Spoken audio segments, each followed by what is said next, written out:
say the 17s. Like, the 11s are the best Jordans. I knew he would have loved those. I should have just said 11s. So that was my random, like, me and Jordan little version. I was fucking so scared, though, bro. Dog, so scared. I was at a Hornets game a few years ago. And when I go, I've been in the scene for a long time. I've been moving around. That motherfucker turned that corner, bro, and I felt like a little girl. Just like a little groupie, man. I'm like... That's what I'm saying, bro. I stared at him for like 30 minutes. Like, he was sitting on the bench, and I'm just like, that's Michael Jordan. Can I tell you this? Don't feel any type of way. Because look, that's literally how I felt. I'm like, you gotta have respect. Like, I'm like, you see famous people. You know, we see famous people. Well, we see Michael Jordan. Yeah. Like, I got on these Jones right now, like on some like chill, but like got on this hat. Like, that's MJ. That's MJ. That's the GOAT. Yeah. You know what I'm saying? Yeah. Like him, he literally he messes my throat. I can't even talk when I see all this. I'm like, how are you? I'm good. I'm Joe. Good to see you. How are you, Michael? This is Joe. Nice to see you again. Goddamn. This is Sarah. This is my wife. Goddamn. She loves you too. Goddamn, Mike. We love you, Michael. Fuck. GOAT. Bro. Goat. That's super dope. Hey, what?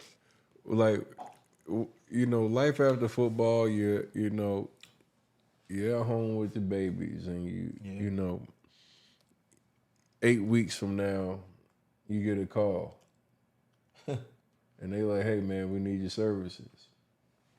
You strapping them back up? No, sir. We've seen the last. Of 2-3, Joe Haden, bro. Dead ass. And I'm so happy about it though. Like, I don't feel like I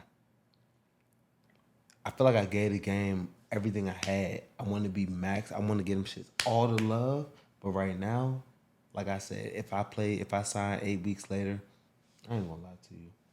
I'm not training right now anymore. Like, I've kind of came to the realization, like, I'm a stay-home dad, and I can, like, do what I want to do. I'm gonna drop my kids off at school every day, 8:30, and from 8:30 I gotta pick them up until 3. So I got that whole time where I'm, like, literally working out with my wife.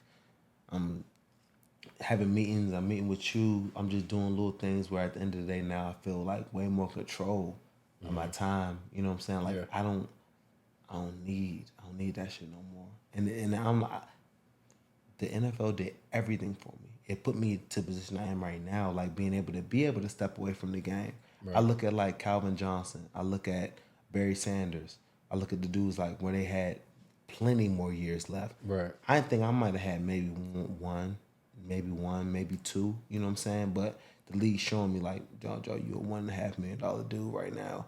I'm like, I don't need to. I feel like I'm way more than that, but like I can't just go and play ball. You know what I'm saying? When I can be doing so much other things, like to help my family, help myself, get my mental right, and just feel way more appreciated. You know what I'm saying? Yeah. Than that. That's real, man. I love highlighting athletes, but I think like out of my interviews, man, just being here with you, seeing like the career path that you had, you're probably one of my favorite interviews right now. Oh, thank you, bro. And it's for multiple reasons. Like hearing you speak about your wife and your family is like something that's super solid. Like just even seeing the interactions to me was like dope.